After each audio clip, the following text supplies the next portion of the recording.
Sebelum memulai acara, untuk kelancaran acara kita pada siang hari ini, izinkan saya untuk menyampaikan beberapa informasi kepada Bapak dan Ibu yang mengikuti acara sosialisasi melalui Zoom webinar, yakni sebagai berikut.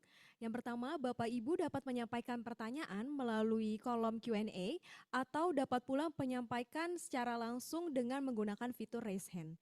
Panitia akan memberikan akses kepada Bapak Ibu. Setelah mendapatkan akses, mohon agar dapat menyampaikan asal instansi Bapak Ibu sebelum menyampaikan pertanyaan.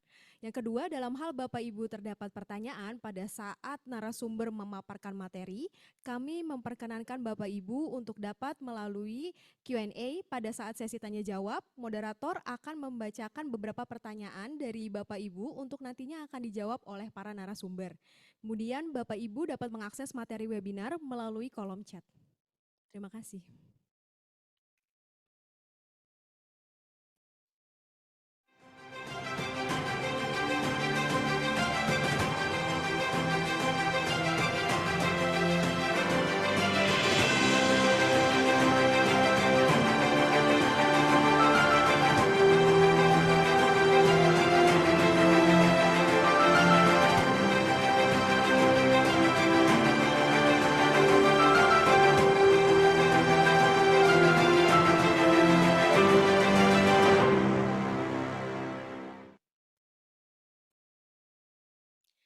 Assalamualaikum warahmatullahi wabarakatuh. Selamat siang, salam sejahtera untuk kita semua. Shalom, Om Swastiastu, Namo Buddhaya, dan salam kebajikan. Perkenalkan, saya Carla Aulia Moriska. Senang sekali saya bisa menyapa dan memandu Bapak Ibu sekalian dalam kegiatan webinar sosialisasi ketentuan BPR dan BPRS pada siang hari ini. Selanjutnya, kami ucapkan selamat datang kepada yang terhormat Ibu Indah Iramadini, selaku Direktur Pengaturan Kelembagaan Produk dan Aktivitas Perbankan DPNP, Bapak Ibu pimpinan dan pejabat dari industri BPR BPRS, Bapak Ibu pengurus perwakilan Asosiasi Perbarindo, Perbamida, dan Asbisindo Kompartemen BPRS, Bapak Ibu narasumber, beserta pendamping narasumber dari Satuan Kerja Internal OJK, dan para hadirin sekalian yang berbahagia. Puji syukur kita panjatkan kepada kehadirat Tuhan Yang Maha Esa, karena atas berkat rahmat-Nya kita dapat hadir dan mengikuti acara webinar sosialisasi ketentuan BPR dan BPRS pada hari ini dalam keadaan sehat walafiat. Selanjutnya, saya akan menyampaikan susunan acara sosialisasi pada hari ini. Yang pertama, pembukaan yang saat ini sedang berlangsung. Yang kedua, sambutan dari Direktur Pengaturan Kelembagaan Produk dan Aktivitas Perbankan DPNP. Yang ketiga, pemaparan materi POJK nomor 7 tahun 2024 tentang Bank Perekonomian Rakyat dan Bank Perekonomian Rakyat Syariah yang akan dilanjutkan dengan tanya jawab dan diakhiri dengan penutup.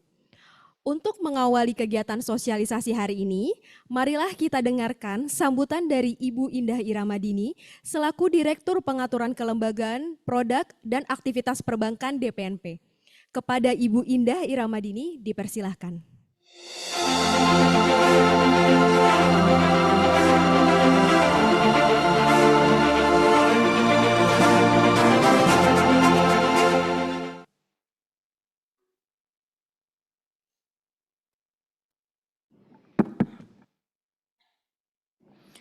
Baik, terima kasih Mbak Carla selaku MC. Saya mulai saja dengan pembukaan. Assalamualaikum warahmatullahi wabarakatuh. Selamat siang dan salam sejahtera bagi kita semuanya.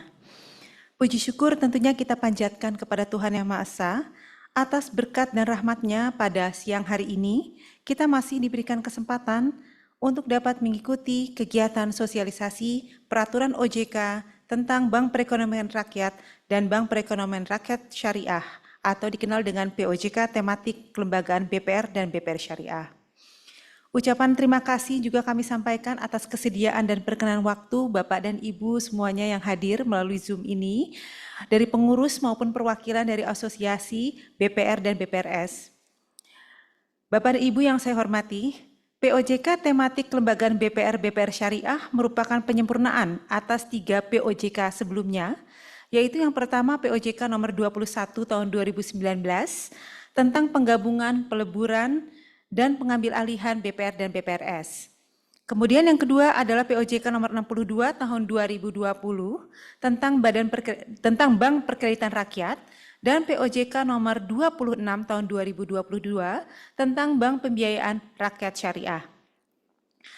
Penyempurnaan POJK dimaksud merupakan tindak lanjut dari Undang-Undang Nomor 4 Tahun 2023 tentang pengembangan dan penguatan sektor keuangan atau yang kita kenal dengan Undang-Undang P2SK yang mengamanatkan penguatan aspek fondasi dan kelembagaan pada industri BPR dan BPR syariah. Selain itu perlu dilakukan penyelarasan dengan kebijakan industri perbankan secara umum sebagaimana tertuang dalam pengembangan dan penguatan industri BPR syariah atau RP2B tahun 2024 sampai dengan 2027, khususnya pilar penguatan struktur dan daya saing. Terdapat sejumlah pengaturan strategis terkait dengan kelembagaan BPR dan BPR syariah dalam POJK ini. Antara lain yang pertama adalah penguatan aspek kepemilikan dan perluasan kesempatan bagi BPR dan BPR syariah untuk memperluas akses pendanaan dan permodalan melalui aksi penawaran umum efek melalui pasar modal atau go public. Kemudian yang kedua adalah mengenai kebijakan penggabungan, peleburan dan pengambil alihan, termasuk kewajiban konsolidasi bagi BPR dan BPR syariah yang berada dalam kepemilikan pemegang saham pengendali yang sama atau BPR Group. Yang ketiga adalah mengenai penambahan jenis jaringan kantor untuk mengakomodir arah pengembangan dan penguatan BPR dan BPR syariah, serta yang keempat adalah simplifikasi beberapa pelaporan yang nantinya dapat disampaikan secara daring atau online melalui sistem pelaporan OJK. Kebijakan tersebut, terutama yang berkaitan dengan konsolidasi industri, diharapkan dapat mempercepat penguatan permodalan, mendorong pemenuhan infrastruktur teknologi informasi, memperkuat tools penerapan manajemen risiko dan juga tata kelola, sehingga dapat memperkuat daya saing industri dari BPR dan BPR syariah. Bapak dan Ibu yang berbahagia, melalui POJK ini dan upaya bersama-sama dari industri, kami yakin bahwa level of playing field dari BPR syariah dapat meningkat dan menjadikan industri BPR syariah lebih efisien serta semakin berkontribusi bagi perekonomian nasional dan juga kepada masyarakat. Selanjutnya dengan dilaksanakan kegiatan sosialisasi ini, Bapak dan Ibu diharapkan dapat memahami materi dan pokok pengaturan POJK untuk bersama-sama mengawal upaya penguatan industri BPR dan BPR syariah. Demikian yang bisa saya sampaikan. Atas perhatian dan juga kehadiran Bapak dan Ibu semuanya, kami mengucapkan terima kasih. Wassalamualaikum warahmatullahi wabarakatuh. Salam sejahtera bagi kita semuanya dan salam sehat selalu.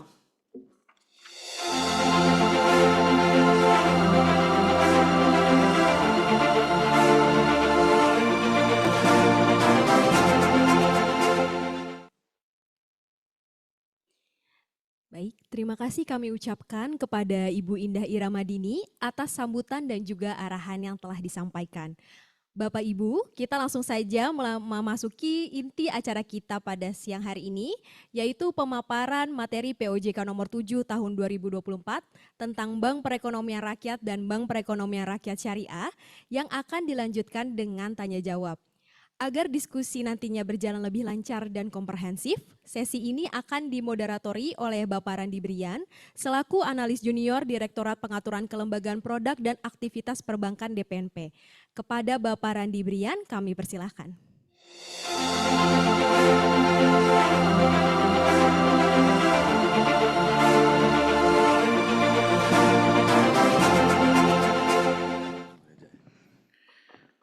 Terima kasih Mbak Carla atas kesempatannya pada siang hari ini. Selamat siang Bapak Ibu yang hadir pada Zoom kali ini. Assalamualaikum warahmatullahi wabarakatuh. Perkenalkan nama saya Randi Brian Karisma. Saya akan menjadi moderator pada sosialisasi POJK nomor 7 tahun 2024 tentang Bank Perekonomian Rakyat dan Bank Perekonomian Rakyat Syariah. Tanpa berlama-lama Bapak Ibu sekalian, kami langsung lanjutkan untuk pemaparan POJK nomor 7 tahun 2024 yang akan dijelaskan, dipaparkan oleh Bapak Ali Reza selaku analis junior pada kelembagaan BPR di DPNP atau Departemen Pengembangan dan Pengaturan Perbankan. Untuk waktu dan tempat kami persilakan kepada Bapak Ali Reza, silakan.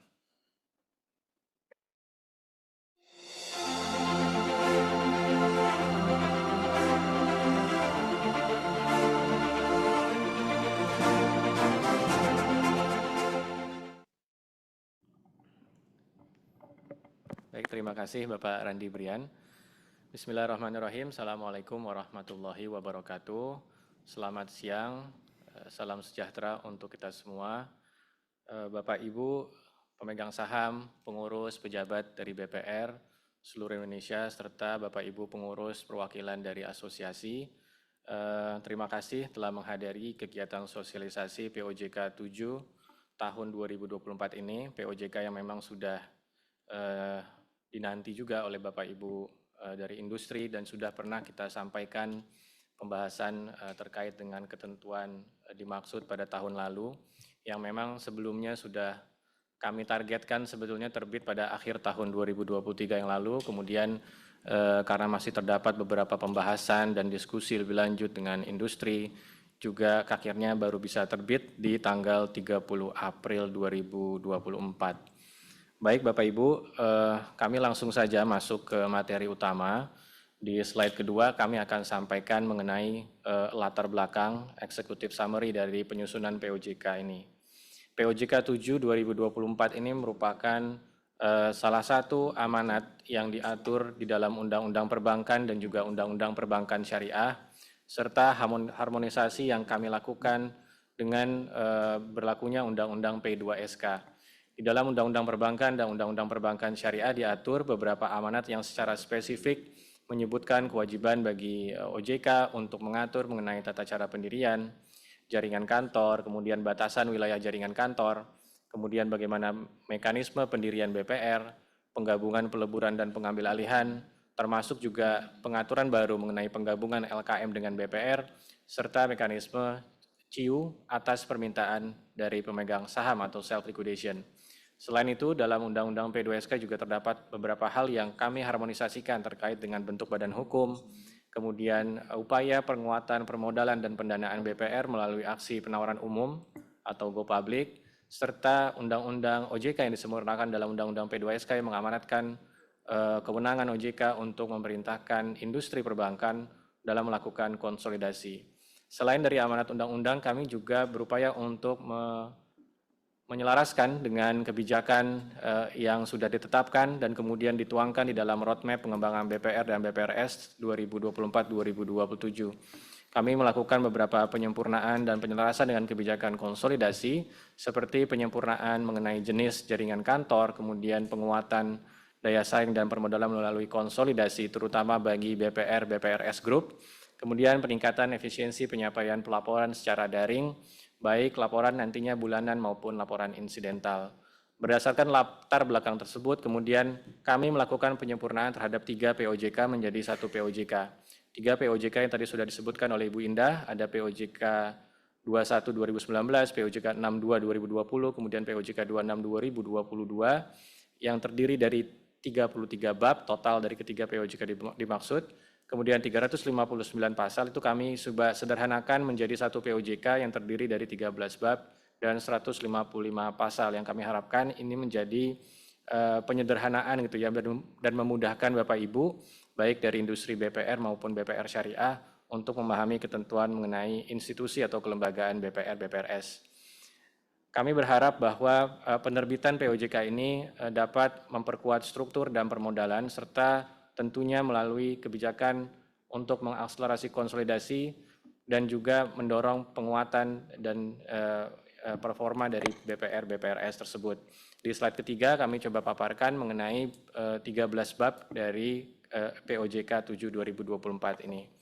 Baik Bapak Ibu, mengingat POJK ini merupakan POJK penyempurnaan dan juga amanat dari Undang-Undang P2SK, kami mungkin tidak akan banyak mengulas kembali beberapa peraturan yang memang tidak berubah gitu ya, tetap berlaku sebagaimana POJK sebelumnya. Jadi kami akan meng-highlight beberapa poin yang memang secara signifikan kami sesuaikan.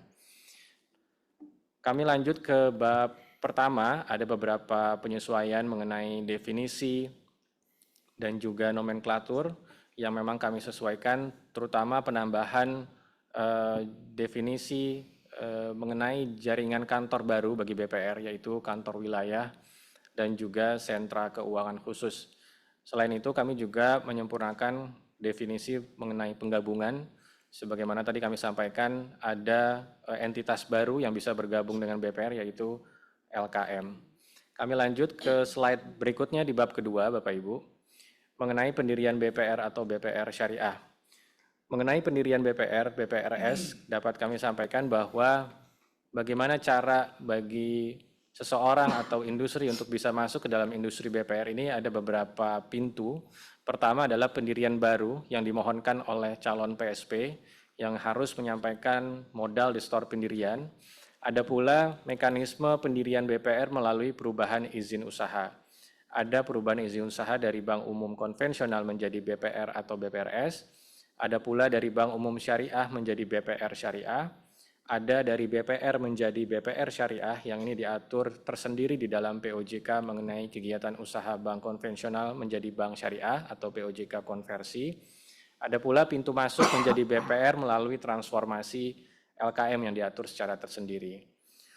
Kemudian berkenaan dengan pendiri BPR, siapa saja pihak yang dapat menjadi pendiri BPR sesuai dengan pengaturan di dalam Undang-Undang P2SK, pihak yang dapat mendirikan BPR adalah warga negara Indonesia dan atau Badan Hukum Indonesia.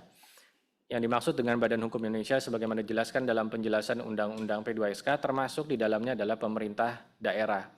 Hal ini juga sebagai penegasan mengenai isu begitu ya yang beredar di media bahwa pemerintah daerah sebetulnya tidak boleh memiliki BPR, tapi sebenarnya di dalam Undang-Undang P2SK hal tersebut tetap dibuka.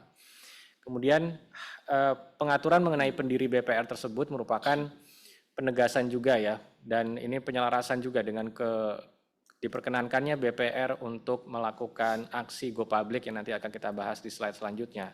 Dalam kegiatan aksi go public tentunya nanti akan terdapat konsekuensi di mana pihak selain dari WNI dan BHI itu dapat masuk ke dalam industri melalui bursa. Sehingga definisi pendiri BPR itu dibatasi hanya WNI dan atau Badan Hukum Indonesia tanpa keharusan bahwa BHI itu seluruhnya dimiliki oleh WNI. Selain itu, terkait dengan bentuk badan hukum, hal ini juga merupakan penyelarasan antara BPR dan BPR syariah, di mana bentuk badan hukum hanya terdiri dari dua, yaitu perseroan terbatas, termasuk di dalamnya adalah perusahaan perseroan daerah, atau koperasi, dan koperasi ini menjadi salah satu bentuk badan hukum yang baru bagi BPR syariah. Sementara itu berkenaan dengan ketentuan pendirian baru oleh calon PSP, baik itu mekanisme perizinannya maupun modal di store pendirian oleh calon PSP, kami tidak melakukan penyesuaian ketentuan dari POJK 62 2020 dan POJK 26 2022, jadi tetap sama untuk modal di store pendiriannya dan ini hanya berlaku untuk pendirian baru gitu ya, bukan berlaku untuk BPR existing. Selain itu Bapak Ibu terdapat norma baru di dalam POJK 7 mengenai pendirian ini mengenai kewajiban bagi BPR BPRS untuk tetap aktif melakukan kegiatan usaha. Kita tahu bahwa terdapat beberapa BPR, segelintir BPR yang saat ini tidak memiliki pengurus dan bahkan ada juga yang tidak memiliki pegawai begitu ya dan tidak aktif melakukan fungsi utamanya untuk melakukan intermediasi. Dalam POJK ini diatur bahwa OJK memiliki kewenangan untuk mencabut izin usaha BPR-BPR yang tidak aktif setelah nantinya memerintahkan kepada pihak utama, baik itu PSP maupun pengurus, untuk menyelesaikan seluruh kewajiban BPR dan BPRS syariah. Mekanisme pemberian perintah tertulis nantinya akan sesuai dengan POJK perintah tertulis yang artinya memiliki konsekuensi terkait dengan pidana begitu ya, karena memang ini sudah menjadi amanat di dalam Undang-Undang Perbankan juga bahwa ketika sudah punya izin usaha sebagai bank tentu wajib melakukan kegiatan usaha perbankan. Baik, selanjutnya Bapak Ibu mengenai mekanisme pendirian BPR yang baru yang lain yaitu mengenai konversi dari bank umum menjadi BPR. Terdapat dua mekanisme. Pertama adalah perubahan izin usaha bank umum melalui inisiatif dari bank umum menjadi BPR. Ada juga yang melalui mekanisme keputusan OJK atau mandatori. Kami tidak melakukan perubahan, kali ini memang sebetulnya ketentuan yang sudah berlaku sebelumnya dan mungkin bisa menjadi perhatian dari Bapak Ibu industri ya, karena sudah terdapat satu bank umum yang ditetapkan sebagai BPR. Dan kemungkinan memang masih ada kewajiban juga bagi bank umum sesuai dengan POJK konsolidasi bank umum khususnya bagi BPD ya untuk segera memenuhi modal inti minimum 3 triliun. Selain itu, ketentuan lain mengenai pencantuman nama dan bentuk badan hukum, termasuk call name bagi industri BPR, kami tidak lakukan perubahan sehingga kami tidak akan paparkan lebih lanjut. Baik Bapak Ibu, selanjutnya masuk ke dalam bab ketiga di tema bab kepemilikan dan perubahan modal. Di dalam bab kepemilikan dan perubahan modal ini kami akan highlight beberapa persyaratan pemilik yang memang kami sempurnakan Bapak Ibu. Sebelumnya di dalam POJK 62 dan POJK 26 ini memang persyaratan pemilik bagi BPR itu cukup rigid, cukup rule based begitu ya. Ada beberapa hampir mungkin 10 persyaratan yang itu juga berlaku bagi pemegang saham non PSP. Pengaturan tersebut sempat beberapa kali dalam diskusi di internal gitu ya OJK bahwa persyaratan-persyaratan tersebut cukup menyulitkan terutama dalam proses perizinan. Karena hal tersebut dapat menghambat proses perizinan terutama proses penggabungan peleburan atau konsolidasi. Sehingga memang berdasarkan diskusi kami coba menyederhanakan persyaratan bagi pemilik terutama untuk pemilik non-PSP. Persyaratan pertama adalah memiliki akhlak dan moral yang baik, yang ini nantinya berkaitan juga dengan kepatuhan pemegang saham, pemilik gitu ya, terhadap ketentuan peraturan perundang-undangan, terhadap ketentuan pidana gitu ya, tidak memiliki track record yang buruk di bidang pidana ataupun nantinya tidak masuk ke dalam daftar pihak-pihak yang dilarang sebagai pihak utama begitu ya. Dan yang kedua adalah memiliki komitmen untuk mematuhi ketentuan peraturan perundang-undangan dan ini nanti korelasinya dengan komitmen terhadap pengembangan BPR dan BPR syariah. Jadi persyaratan yang lebih sederhana bagi pemilik ini kami harapkan dapat mempercepat nantinya proses perizinan terutama penggabungan dan peleburan. Kemudian terdapat ketentuan lain berbicara mengenai pemilik berbadan hukum. Ini ada beberapa hal yang perlu menjadi perhatian. Pertama, bentuk badan hukumnya harus sesuai dengan ketentuan peraturan perundang-undangan. Kemudian dalam anggaran dasarnya secara jelas mengatur mengenai siapa pengurusnya, modalnya bagaimana, sumber pendanaannya seperti apa, dan bagaimana tujuan dan maksud dari pendirian badan hukum, korelasinya dengan pengembangan BPR. Kemudian terkait dengan kepemilikan yang dapat disertakan pada BPR itu maksimal sebesar modal sendiri bersih dan tidak melebihi jumlah yang ditentukan dalam ketentuan peraturan perundang-undangan. Kemudian Bapak Ibu yang kedua berkenaan dengan kebijakan di dalam Undang-Undang P2SK yang memperkenankan BPR untuk melakukan aksi go public. Diatur dalam bab kepemilikan ini mengenai persyaratan gitu ya, persyaratan BPR yang dapat melakukan penawaran umum. Penawaran umum yang dapat dilakukan oleh BPR ini ada dua hal. Pertama adalah efek bersifat ekuitas atau saham dan atau efek bersifat utang khususnya berupa obligasi bagi BPR konvensional dan juga sukuk bagi BPR syariah. Jadi selain diharapkan dapat meningkatkan permodalan, aksi penawaran umum ini diharapkan juga dapat meningkatkan sumber pendanaan dan atau likuiditas bagi BPR. BPR mana saja yang dapat melakukan penawaran umum? Maka kami atur beberapa persyaratannya. Pertama, rencana penawaran umum tersebut harus sudah tercantum di dalam rencana bisnis untuk kita lihat keselarasannya dengan visi dan misi yang akan dicanangkan dalam jangka pendek maupun jangka menengah. Kemudian terkait dengan persyaratan permodalan sesuai dengan pembahasan sebelumnya di tahun lalu juga kami juga sempat diskusi, maka modal inti minimum yang disepakati diatur minimal adalah 80 miliar. Ini kita harapkan memang BPR yang benar-benar sudah mature dalam sisi penerapan tata kelola dan juga terkait dengan penilaian resikonya. Dan ini memang karena ketentuan yang baru tentu arahan dari kebijakan pimpinan agar kita juga dapat melindungi investor di bursa gitu ya. Yang ketiga, ini terkait dengan persyaratan penilaian tata kelola, kemudian profil resiko dan juga tingkat kesehatan yang memiliki penilaian minimal peringkat 2 atau peringkat komposit 2 dalam 2 periode terakhir yang berdasarkan penilaiannya adalah penilaian OJK. Selain memenuhi persyaratan yang diatur di dalam POJK ini, BPR tentunya juga harus mematuhi ketentuan yang diatur di dalam bidang pasar modal ya. Ada beberapa peraturan di bidang pasar modal yang mengatur mengenai transparansi, kemudian keharusan mengenai fungsi remunerasi dan nominasi, kemudian juga ada yang mengatur mengenai tata kelola bagi perusahaan publik, serta kewajiban bagi perusahaan publik untuk memiliki corporate secretary dan ada beberapa peraturan lain berkenaan dengan pelaporan. Baik, selanjutnya Bapak Ibu mengenai mekanisme penambahan modal digital atau perubahan kepemilikan saham, baik yang mengakibatkan perubahan PSP maupun yang tidak mengakibatkan perubahan PSP, kami tidak melakukan banyak perubahan, hanya berkenaan dengan pelaporan saja yang tadinya bersifat luring menjadi daring, dan nanti mungkin pelaporan tersebut baru akan diimplementasikan setelah terbitnya POJK Apollo yang baru atau sistem pelaporan OJK yang baru, serta kesiapan dari sistem OJK. Baik Bapak Ibu, lanjut ke bab selanjutnya mengenai bab direksi, komisaris, Dewan Pengawas Syariah, dan pejabat eksekutif.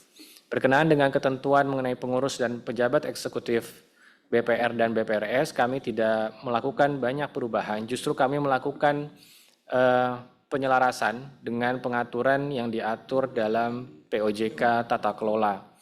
Sebagaimana Bapak Ibu ketahui, dalam POJK kelembagaan sebelumnya itu diatur mengenai larangan kepemilikan saham bagi direksi, kemudian ada larangan rangkap jabatan, larangan hubungan keluarga, kemudian berkaitan dengan lokasi domisili. Hal-hal dimaksud kami harmonisasikan dan tidak lagi diatur dalam POJK kelembagaan, namun diaturnya dalam POJK penerapan tata kelola BPR dan BPRS syariah yang baru. Sementara itu berkenaan dengan pengaturan mengenai Dewan Pengawas Syariah, saat ini masih mengacu ke dalam POJK 26 2022. Di sana terdapat beberapa pengaturan mengenai DPS yang masih berlaku dan mengacu kepada POJK dimaksud untuk kemudian nantinya akan disempurnakan dalam POJK Tata Kelola Syariah. Bapak Ibu, berkenaan dengan mekanisme pengangkatan pengurus dan pelaporan pejabat eksekutif, secara umum kami tidak melakukan perubahan terkait dengan perizinan dan pelaporannya. Hanya saja yang perlu menjadi perhatian adalah terkait dengan jangka waktu pemenuhan kekosongan pengurus. Dalam POJK kelembagaan sebelumnya diatur bahwa BPR yang jumlah pengurusnya kurang dari jumlah minimum atau kurang dari 2, misalkan begitu ya, itu diwajibkan untuk memenuhi jumlah pengurus itu maksimal 120 hari kerja untuk kemudian baru dikenakan sanksi oleh pengawas apabila tidak terpenuhi. Dalam POJK ini dan juga dengan semangat pengaturan penerapan tata kelola, maka tidak ada lagi transisi begitu ya. Artinya ketika Bapak Ibu BPR-nya jumlah pengurus BPR itu kurang dari 2, maka pada saat itu pula OJK atau pengawas itu dapat mengenakan sanksi dan memaksa bagi Bapak Ibu untuk segera memenuhi jumlah minimum pengurus. Baik, selanjutnya Bapak Ibu mengenai jaringan kantor di bab 5. Bab POJK 7 ini adalah mengenai jaringan kantor. Ada beberapa hal yang kami sempurnakan di dalam ketentuan mengenai jaringan kantor, baik itu berkaitan dengan struktur dan jenis jaringan kantor, kemudian beberapa hal terkait dengan ketentuan wilayah pembukaan dan persyaratan pembukaan, kemudian hal-hal lain yang berkaitan dengan operasional jaringan kantor. Pertama, mengenai jenis jaringan kantor, kami juga lakukan penataan kembali dan juga penambahan jenis jaringan kantor BPR baru yang selaras juga dengan kebijakan konsolidasi. Pertama, jenis jaringan kantor yang baru adalah kantor wilayah. Kantor wilayah ini adalah kantor yang bertugas berfungsi untuk mengontrol, mengelola jaringan kantor yang ada di bawahnya. Kantor wilayah ini tidak melakukan aktivitas operasional pelayanan kepada nasabah, tapi memang fungsinya hanya untuk mengontrol.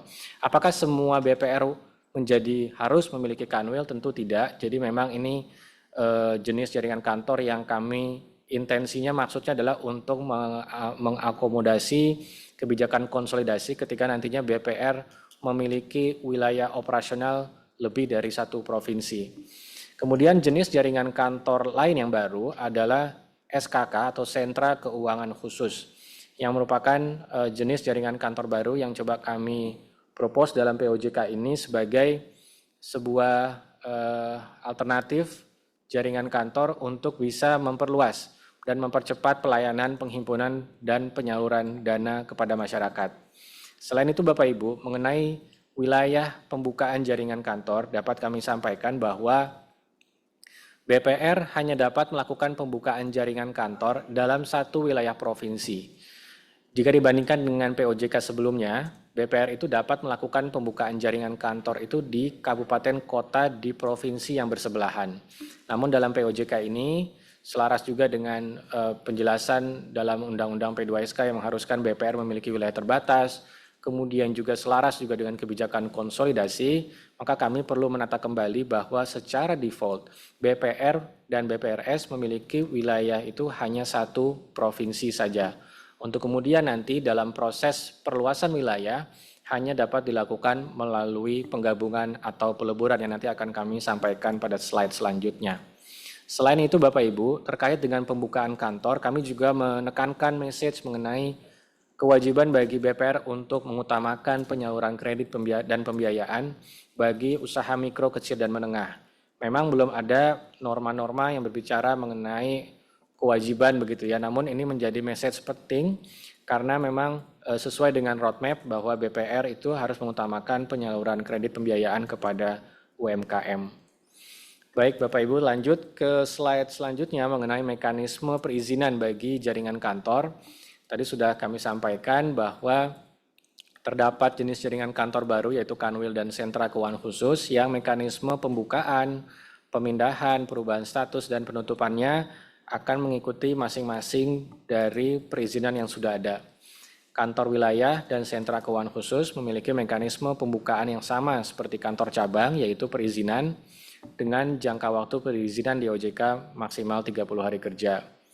Sementara itu, untuk terkait dengan sentra keuangan khusus, sebagaimana Ibu ketahui mungkin sebelumnya waktu kita sempat sampaikan rancangan POJK, awalnya memang direncanakan untuk melalui mekanisme pelaporan, namun berdasarkan hasil diskusi memang kita sekarang ini sentra keuangan khusus dapat dibuka tetap dengan menggunakan mekanisme perizinan.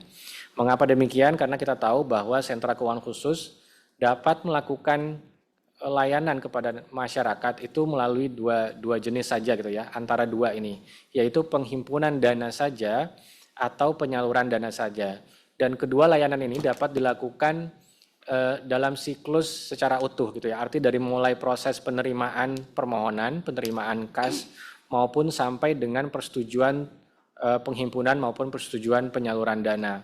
Dengan risiko yang tinggi tersebut, maka memang pembukaan SKK ini kami tetapkan menggunakan mekanisme perizinan. Berkenaan dengan penerapan dan pembukaan SKK, terdapat beberapa hal yang perlu menjadi perhatian bahwa BPR, BPRS ini tetap wajib menjaga rentang kendali dan menerapkan prinsip kehati-hatian dalam pembukaan sentra keuangan khusus. Artinya Bapak Ibu perlu menyiapkan terlebih dahulu kebijakan dan prosedur terkait dengan pembukaan SKK, termasuk tentang bagaimana mengontrol dan pembatasan delegasi wewenang terhadap persetujuan penghimpunan atau penyaluran dana dimaksud. Kemudian wilayah pembukaan sentra keuangan khusus ini kami batasi di wilayah kabupaten kota yang sama dengan kabupaten kota kantor induk. Dengan pengaturan ini maka memang selain SKK, kantor kas juga kami sesuaikan wilayah pembukaannya menjadi wilayah kabupaten kota yang sama dengan kantor induknya, dengan kabupaten kota kantor induknya. Selain itu, bagi pembukaan SKK, maka BPR, BPRS wajib menggabungkan secara langsung transaksi keuangan SKK dengan laporan keuangan kantor induknya dan diharapkan dapat dilakukan secara online atau real time. Baik, selanjutnya Bapak Ibu kami masuk ke bab ke-6 mengenai mekanisme perubahan nama dan bentuk badan hukum. Pada bagian ini pada dasarnya kami tidak banyak melakukan perubahan mekanisme maupun persyaratan. Hanya saja mungkin yang perlu menjadi perhatian Bapak Ibu adalah terkait dengan mekanisme perubahan nama. Karena mungkin ada Bapak Ibu yang belum melakukan penyesuaian nomenklatur menjadi Bank Perekonomian Rakyat. Dalam mekanisme perubahan nama yang baru, tahapan untuk dilakukannya pengumuman dilakukan setelah adanya persetujuan OJK. Jadi kalau secara utuh kita lihat bahwa Bapak Ibu perlu melakukan perubahan anggaran dasar terlebih dahulu kepada instansi yang berwenang, kepada Kumham, kemudian setelah memperoleh persetujuan perubahan anggaran dasar maksimal 5 hari kerja sudah harus menyampaikan permohonan penggunaan izin usaha dengan nama baru kepada OJK untuk selanjutnya dilakukan penelitian pemenuhan persyaratan oleh pengawas dalam periode waktu 20 hari kerja. Selanjutnya 10 hari kemudian Bapak Ibu langsung melakukan pengumuman dan kemudian menyampaikan bukti pengumumannya kepada OJK. Sejak persetujuan perubahan anggaran dasar, Bapak Ibu sebenarnya sudah bisa menggunakan izin usaha dengan nama yang baru, karena dalam proses permohonan kepada OJK, Bapak Ibu sudah wajib menunjukkan bukti biliet dokumen dengan menggunakan nama yang baru. Kemudian terkait dengan mekanisme perubahan bentuk badan hukum, secara umum kami tidak melakukan banyak perubahan dengan ketentuan existing, jadi Bapak Ibu dapat langsung melihat saja dalam flowchart dimaksud. Kami akan lanjut saja ke bab selanjutnya mengenai bab penggabungan, peleburan, dan pengambil alihan. Baik, dalam bab penggabungan, peleburan, dan pengambil alihan terdapat beberapa hal yang baru dan cukup mendasar. Pertama, terkait dengan wilayah BPR, BPRS hasil penggabungan atau peleburan. Tadi sudah sempat kami sampaikan bahwa wilayah default jaringan kantor BPR secara dasar adalah satu wilayah provinsi. BPR dapat memperluas wilayahnya menjadi lebih dari satu provinsi, itu hanya melalui mekanisme penggabungan atau peleburan. Sebagaimana Bapak Ibu ketahui bahwa dalam POJK sebelumnya sudah terdapat beberapa contoh kasus di industri bagaimana BPR itu dapat melakukan penggabungan peleburan lintas provinsi dengan kebijakan dari OJK. POJK 7 ini menjadi penegasan bahwa BPR tetap dapat mempertahankan wilayahnya meskipun beda provinsi dan memperluas sampai dengan satu wilayah kepulauan atau pulau utama. Wilayah pulau atau kepulauan utama yang dimaksud yang kami tetapkan dalam POJK ini adalah wilayah zona Pulau Sumatera, zona Jawa, Pulau Kalimantan, Pulau Bali dan Nusa Tenggara, kemudian Sulawesi, serta Maluku dan Papua. Jadi BPR yang berada dalam satu Pulau Jawa apabila mau bergabung meskipun beda provinsi tetap dapat dipertahankan wilayah jaringan kantor tersebut. Kemudian bagaimana kalau akan memperluas lintas kepulauan, maka diatur dalam POJK 7 bahwa OJK berwenang menetapkan jumlah BPR peserta penggabungan atau wilayah BPR hasil penggabungan yang berbeda dari wilayah pulau atau kepulauan utama. Artinya berdasarkan hasil analisis yang dilakukan oleh pengawas, menguji kembali kajian yang dilakukan oleh BPR, maka apabila BPR itu dinilai cukup siap dan memiliki penilaian manajemen risiko yang baik, serta infrastruktur teknologi yang baik, maka OJK berwenang menetapkan bahwa BPR dapat melakukan penggabungan peleburan lintas provinsi. Sebaliknya, apabila OJK melihat bahwa terdapat anggota BPR Group dalam sebuah zona wilayah kepulauan yang memiliki permasalahan keuangan, memiliki permasalahan signifikan terkait dengan kondisi keuangannya, atau mungkin secara manajemen dan strukturalnya yang cukup berdampak pada BPR hasil penggabungan atau peleburan, maka terhadap BPR dimaksud dapat ditunda atau dikecualikan untuk melakukan penggabungan peleburan, untuk kemudian nantinya tetap wajib mengikuti penggabungan peleburan. Bagi BPR hasil penggabungan terdapat persyaratan kondisi keuangannya. Pertama adalah memenuhi rasio KPMM dan modal inti minimum sesuai dengan POJK KPMM dan modal inti, dan kemudian memiliki tingkat kesehatan minimal peringkat komposit 3. Jadi meskipun mungkin BPR peserta penggabungan ada salah satu yang memiliki permasalahan, namun perlu diyakini oleh Bapak Ibu dan juga oleh pengawas nantinya bahwa BPR hasil penggabungannya itu memiliki atau memenuhi persyaratan yang ditetapkan. Baik itu melalui secara organik maupun memang diperlukan tambahan-tambahan modal ataupun komitmen penyihatan yang dilakukan oleh pemegang saham. Selain terkait dengan wilayah jaringan kantor BPR hasil penggabungan, terdapat amanat dalam Undang-Undang P2SK yang mengatur bahwa LKM atau lembaga keuangan mikro itu dapat melakukan penggabungan dengan BPR dan hasilnya menjadi BPR. Tidak semua LKM dapat melakukan penggabungan dengan BPR, namun hanya beberapa LKM yang memenuhi persyaratan yang ditetapkan. Pertama, harus berlokasi dalam wilayah kantor BPR BPRS penerima penggabungan, harus dalam lingkup BPR penerima penggabungan. Kemudian memiliki rasio pinjaman atau pembiayaan bermasalah maksimal 5% dalam 12 bulan terakhir, dan laba pada tahun berjalan serta laba kumulatifnya harus positif. Ini kami maksudkan agar memang BPR hasil penggabungannya tidak terbebani dengan kondisi keuangan LKM. Dan ini dapat membantu BPR untuk memperluas layanannya kepada masyarakat. Sementara itu bagi pemegang saham, kemudian bagi pengurus dari LKM yang akan masuk menjadi pengurus di BPR, maka tentu harus memenuhi peraturan PKK atau fit and proper dan juga ketentuan terkait BPR. Selanjutnya Bapak Ibu mengenai mekanisme tata cara penggabungan atau peleburan yang ada di dalam slide 13, kami tidak akan ulas lebih banyak karena memang secara mekanisme atau tahapan ini banyak mengacunya pada Undang-Undang PT dan perizinan di OJK tidak mengalami perubahan. Namun terdapat beberapa norma yang mungkin dapat kami tegaskan di kotak warna kuning ini mengenai keharusan gitu ya bagi pemegang saham yang berkeberatan itu untuk tetap mengikuti atau menerima harga sesuai dengan penilaian independen gitu ya. Artinya pemegang saham yang memang tidak menyetujui terhadap keputusan RUPS hanya dapat menggunakan haknya untuk meminta kepada BPR untuk kemudian dibeli lagi oleh pemegang saham atau mungkin calon pemegang saham, itu dibeli dengan harga wajar sesuai dengan hasil penilaian independen. Kemudian apabila terdapat pemegang saham yang menghambat proses penggabungan atau peleburan, maka OJK berwenang memberikan perintah tertulis.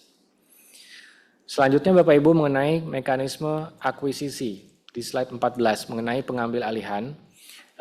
Secara umum tidak ada perbedaan pengaturan terkait dengan kriteria akuisisi. Misalkan kriteria akuisisi yang diatur di dalam POJK 7 adalah perubahan kepemilikan apa yang menyebabkan masuk dalam kategori akuisisi. Pertama, pemegang sahamnya menjadi pemegang saham terbesar atau pemegang sahamnya tidak memiliki saham paling besar tapi dia menentukan baik langsung maupun tidak langsung terkait dengan pengelolaan dan atau kebijakan. Jadi meskipun nanti mungkin kepemilikan sahamnya hanya 20% tapi penilaian OJK melihat bahwa yang bersangkutan adalah pengendali, maka dapat dikategorikan sebagai akuisisi. Sementara itu pembelian saham yang tidak memenuhi kriteria tersebut atau peralihan yang disebabkan oleh waris atau hibah maka tidak diperlakukan sebagai pengambil alihan, tapi mengikuti mekanisme perubahan kepemilikan saham biasa dan juga dilanjutkan dengan proses PKK. Berkenaan dengan tata cara pengambil alihan atau mekanisme perizinannya kami juga tidak lakukan banyak perubahan, namun yang perlu Bapak Ibu ketahui kalau kita melihat di lampiran ada beberapa dokumen yang justru kami kurangi begitu ya dibandingkan dengan POJK sebelumnya, terutama untuk dokumen-dokumen yang sebetulnya sudah ada di sisi pengawasan OJK. Terutama misalkan yang berkaitan dengan laporan keuangan terkini itu biasanya sudah ada di pengawas sehingga tidak lagi kita mintakan kepada Bapak Ibu untuk menyampaikan. Namun terkait dengan dokumen-dokumen yang dipersyaratkan di dalam Undang-Undang PT tentu Bapak Ibu tetap harus menyampaikannya kepada OJK. Kita lanjut Bapak Ibu ke slide 15. Selain dari penggabungan peleburan pengambil alihan yang dilakukan berdasarkan inisiatif dari industri, terdapat juga kebijakan bahwa penggabungan peleburan pengambil alihan itu dapat dilakukan berdasarkan perintah OJK. Riwayat dari pengaturan terkait dengan kewenangan otoritas untuk memerintahkan penggabungan peleburan ini sudah ada sejak PP 28 tahun 99. Di dalam PP diatur bahwa MKA atau merger, konsolidasi, dan akuisisi itu sudah dapat dilakukan atas permintaan Bank Indonesia atau otoritas perbankan saat itu. Kemudian ditegaskan kembali di dalam SKDIR tahun 99 di mana MKA itu dapat dilakukan atas permintaan Bank Indonesia. Kemudian dalam POJK sebelumnya tahun 2019 juga diatur bahwa penggabungan peleburan dan pengambil alihan dapat dilakukan atas perintah OJK. Dan Undang-Undang P2SK yang menyempurnakan Undang-Undang OJK memperkuat lagi kewenangan tersebut bahwa OJK berwenang memberikan perintah tertulis kepada LJK untuk melakukan penggabungan peleburan dan pengambil alihan. Berkenaan dengan kewenangan pemberian perintah tertulis tersebut, saat ini DPNP juga tengah menyusun POJK perintah tertulis yang baru dan mungkin Bapak Ibu juga sudah membaca draft yang disampaikan di dalam web OJK. Selanjutnya mengenai BPR mana saja yang dapat diperintahkan untuk melakukan penggabungan peleburan dan pengambil alihan, di dalam POJK diatur bahwa pertama adalah BPR yang tidak memenuhi modal inti minimum sesuai dengan POJK, KPMM, dan pemenuhan modal inti minimum. Di dalam POJK, KPMM sebenarnya sudah ada bridging yang mengatur di dalam bab sanksi bahwa BPR yang tidak memenuhi modal inti minimum itu dapat melakukan penggabungan peleburan. Dan POJK 7 ini hanya melanjutkan kembali mengenai kewenangan OJK untuk memerintahkan BPR untuk melakukan dan menerima penggabungan peleburan dan menerima pengambil alihan dari pihak lain. Selain BPR yang tidak memenuhi modal inti minimum, OJK juga dapat memerintahkan BPR untuk melakukan penggabungan peleburan atau menerima pengambil alihan apabila BPR mengalami kesulitan yang membahayakan kelangsungan usahanya atau memang sudah ditetapkan sebagai bank dalam penyihatan. Dan ini dilakukan sebagaimana diatur dalam POJK 28/2023, terdapat beberapa tindakan pengawasan yang dapat dilakukan oleh OJK apabila BPR dalam kondisi dalam penyihatan. Terkait dengan penggunaan harga wajar, kami juga melakukan beberapa penguatan kewenangan di mana BPR-BPRS yang diperintahkan melakukan dan menerima penggabungan peleburan itu wajib menggunakan harga yang wajar dalam menyepakati nilai saham. Sementara BPR yang diperintahkan untuk menerima pengambil alihan itu wajib melakukan penawaran dengan harga yang wajar sesuai dengan penilai independen. Sehingga tidak ada lagi, harapannya tidak ada lagi kesewenang-wenangan dalam penetapan harga dan kemudian menghambat proses penggabungan dan peleburan.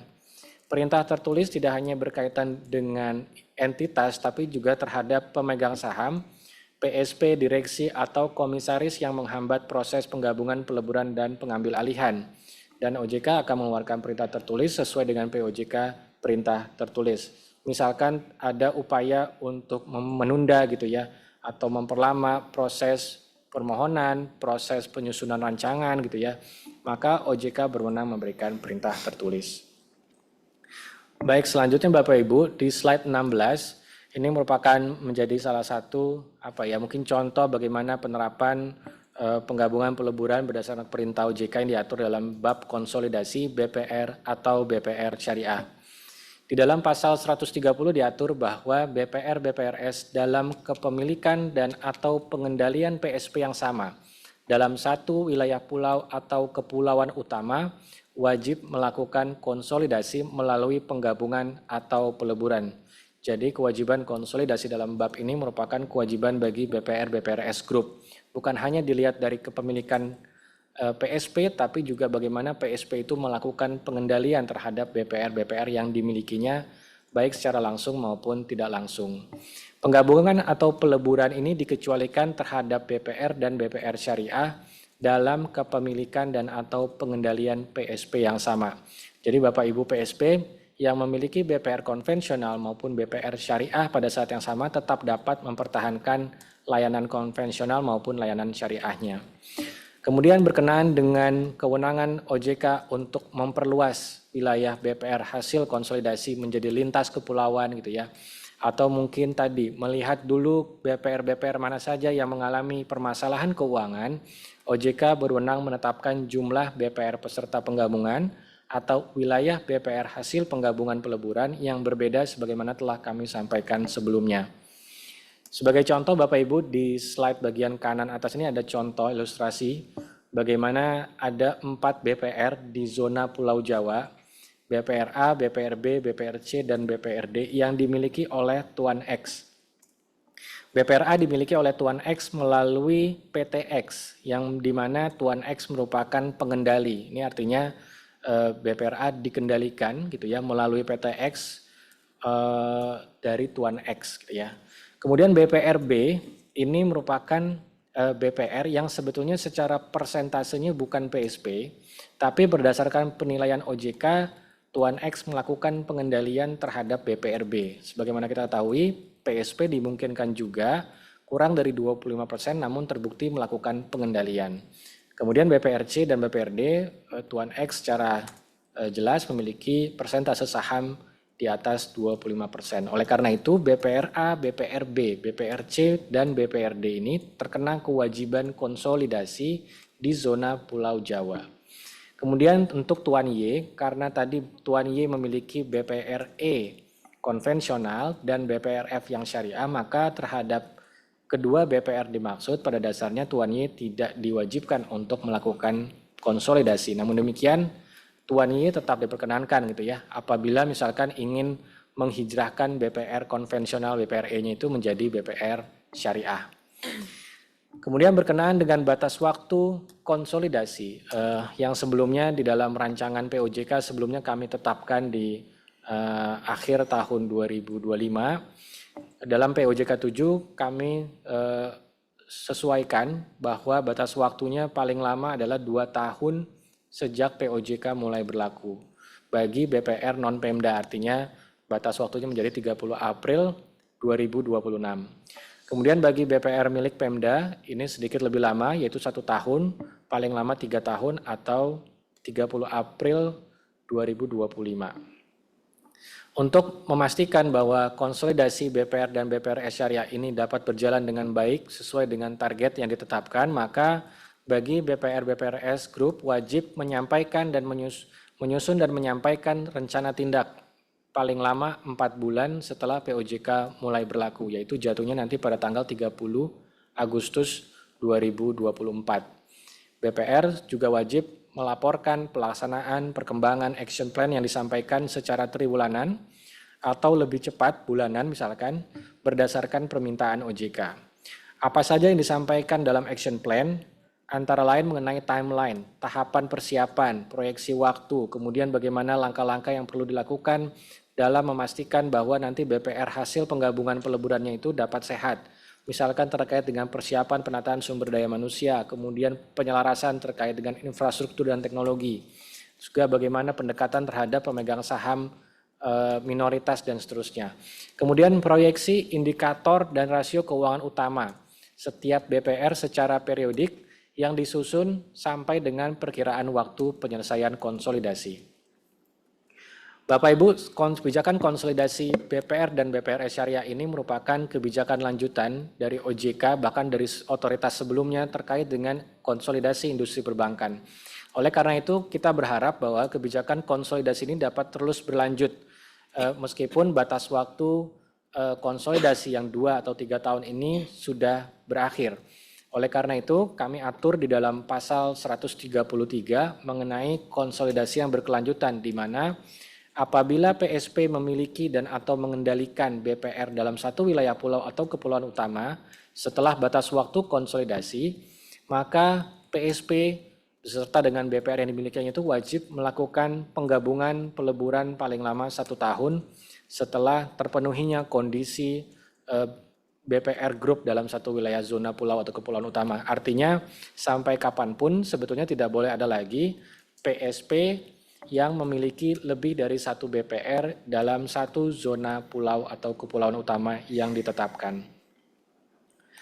Baik, kita lanjut ke slide 17. Dalam rangka mendukung kebijakan konsolidasi tersebut, kami OJK dalam POJK 7 memberikan beberapa mungkin keringanan gitu ya, relaksasi dalam rangka pelaksanaan penggabungan atau peleburan. Ada beberapa hal yang sebelumnya sudah diatur dalam POJK 21 2019 kami pertahankan dan kami tambahkan beberapa hal. Pertama mengenai perpanjangan jangka waktu penyelesaian action plan pelampauan BMPK atau BMPD menjadi 24 bulan. Kemudian perpanjangan jangka waktu pemenuhan sertifikat kompetensi kerja tingkat 2 bagi BPR-BPR yang memenuhi aset di atas 300 miliar paling lama 2 tahun. Kemudian perpanjangan jangka waktu pemenuhan sertifikat kompetensi kerja sesuai SKKNI bidang BPR Syariah. Ini apabila ada BPR Konven yang melakukan penggabungan dengan BPR Syariah, maka pengurus dari BPR Konven dapat memenuhi sertifikat SKKNI bidang syariahnya paling lama 24 bulan sejak izin usaha efektif, izin penggabungan efektif. Kemudian ada juga penyederhanaan dokumen administratif bagi calon pihak utama dan calon pemegang saham. Ini juga kami bisa kewenangannya ada untuk bisa mempercepat proses perizinan.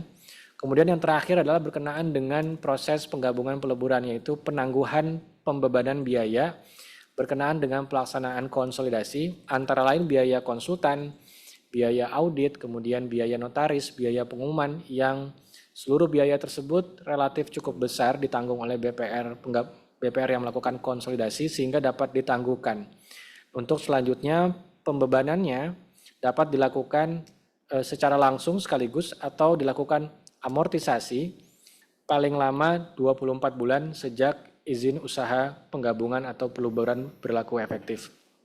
Ini kita harapkan dapat memperbaiki juga, menahan juga kebijakan atau konsolidasi di BPR dan tidak mengganggu kondisi keuangan BPR dan BPRS.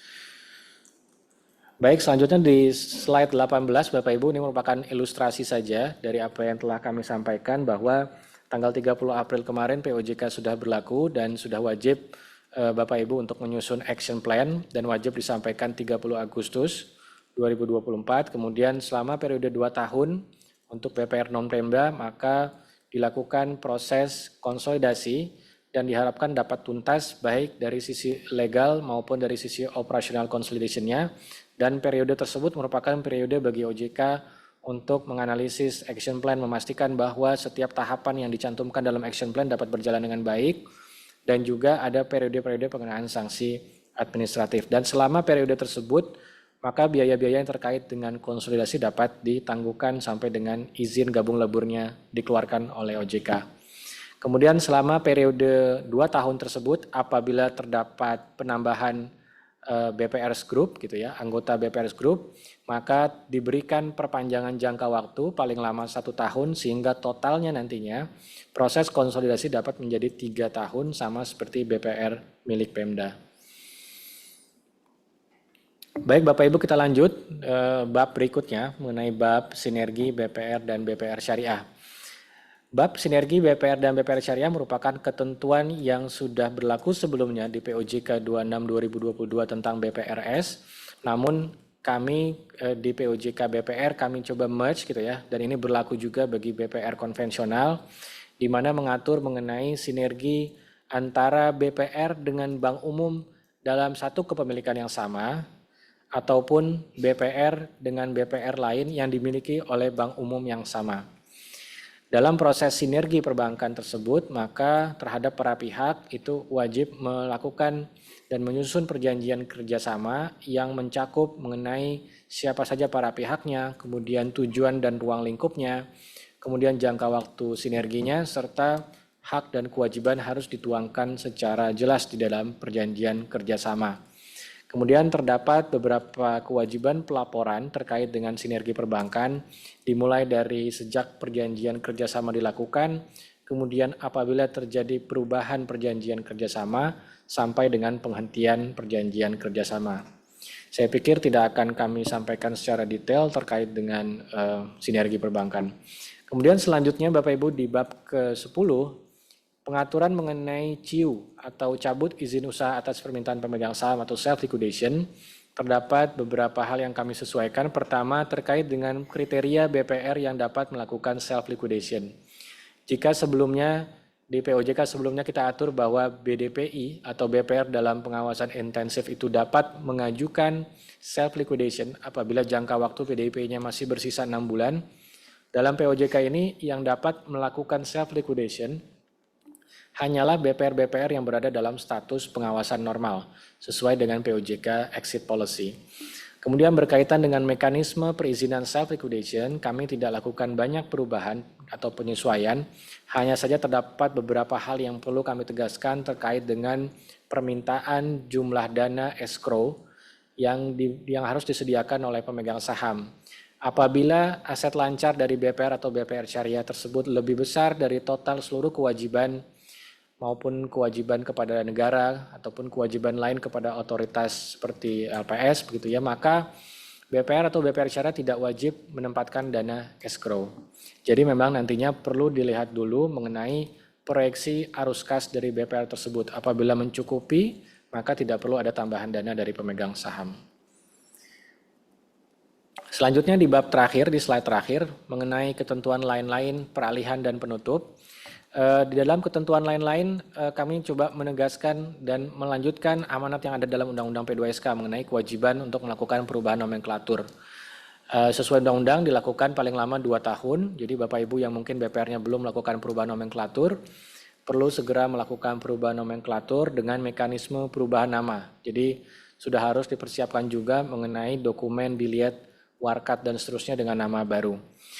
Bagi BPR-BPRS yang telah melakukan perubahan nomenklatur sebelum POJK ini berlaku, namun belum mendapatkan persetujuan penetapan penggunaan izin usaha BPR dengan nama baru, artinya belum menyampaikan permohonan kepada OJK, kami minta untuk segera wajib menyampaikan permohonan persetujuan penggunaan izin usaha kepada OJK paling lama 3 bulan sejak berlakunya POJK ini. Jadi kalau sudah pernah ke Kumham tapi belum ke OJK, kami harap bisa segera ke OJK menyampaikan permohonan agar ada keselarasan antara anggaran dasar, pencatatan di Kumham maupun pencatatan di OJK. Jadi izin usahanya sama dengan anggaran dasarnya.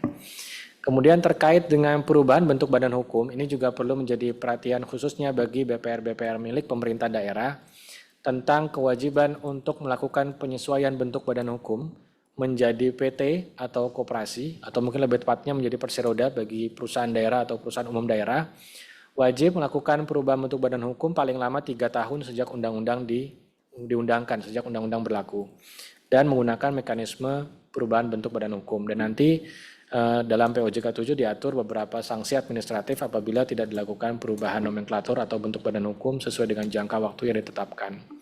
Kemudian terkait dengan ketentuan peralihan, terdapat beberapa hal yang kami atur. Pertama, terkait dengan BPR-BPR yang telah memiliki jaringan kantor di kabupaten atau kota di provinsi lain yang berbatasan langsung, ini tetap dapat dipertahankan. Jadinya tetap tidak perlu ditutup, jadi tetap dapat dipertahankan. Kemudian terdapat beberapa proses perizinan, apabila proses perizinannya itu sudah berjalan, yang bersifat 2 tahap seperti pendirian, mungkin perubahan bentuk badan hukum, atau mungkin self-liquidation, maka prosesnya apabila sudah berjalan tetap dapat mengacu kepada POJK sebelumnya. Sedangkan bagi permohonan-permohonan yang diajukan sebelum POJK berlaku, dan belum memperoleh persetujuan dari OJK, maka harus mengikuti POJK 7 2024. Kemudian terkait dengan penilaian kriteria kepemilikan atau pengendalian PSP bagi BPR-BPRS Group yang terkena kewajiban konsolidasi, maka pertama kali diperhitungkan dari komposisi kepemilikan dan atau pengendalian PSP pada saat POJK ini mulai berlaku. Jadi nanti pengawas yang melakukan koordinasi pengawasan lintas provinsi juga akan melihat posisi kepemilikan Bapak Ibu pemegang saham pada saat POJK mulai berlaku, yaitu pada saat tanggal 30 April. Kemudian terakhir mengenai ketentuan penutup, diatur bahwa POJK 26 2022 pada dasarnya masih tetap berlaku sepanjang tidak bertentangan, khususnya yang mengatur mengenai Dewan Pengawas Syariah. Sedangkan untuk POJK 21 dan POJK 62 itu sudah dicabut dan dinyatakan tidak berlaku. Baik Bapak Ibu yang saya hormati, demikian pemaparan sosialisasi POJK 7 2024. Untuk kemudian lanjut kita dengan diskusi dan saya kembalikan terlebih dahulu kepada Bapak Moderator. Terima kasih. Ya, terima kasih Mas Lai Reza atas penjelasan terhadap POJK nomor 7 tahun 2024 mengenai Bank Perekonomian Rakyat dan Bank Perekonomian Rakyat Syariah. Selanjutnya Bapak Ibu sekalian, sebelum melangkah tanya jawab, mungkin saya akan memberikan waktu kesempatan kepada Bapak Jono Subianto dari Departemen Perbankan Syariah untuk memberikan tanggapan terhadap POJK nomor 7 tahun 2024. Kepada Bapak Jono, saya persilahkan. Baik, terima kasih Pak Brian. Selamat siang Bapak Ibu. Sedikit untuk tambahan dari saya, bahwa POJK nomor 7 2024 ini, pada ketentuan penutupnya itu adalah bahwa POJK 26 itu masih berlaku sepanjang tidak bertentangan. Karena memang tadi saya coba lihat di Q&A ini banyak pertanyaan bagaimana dengan POJK 26. Jadi yang masih berlaku sebenarnya di POJK tersebut adalah terkait DPS. Karena kami sedang menyusun POJK penerapan tata kelola syariah bagi BPRS yang insya Allah akan diterbitkan di tahun ini juga. Sehingga POJK 26 tersebut akan dicabut oleh POJK tersebut. Demikian dari saya, Aman. Terima kasih. Ya, terima kasih Pak Jono atas masukan dan tanggapan untuk POJK nomor 7 tahun 2024.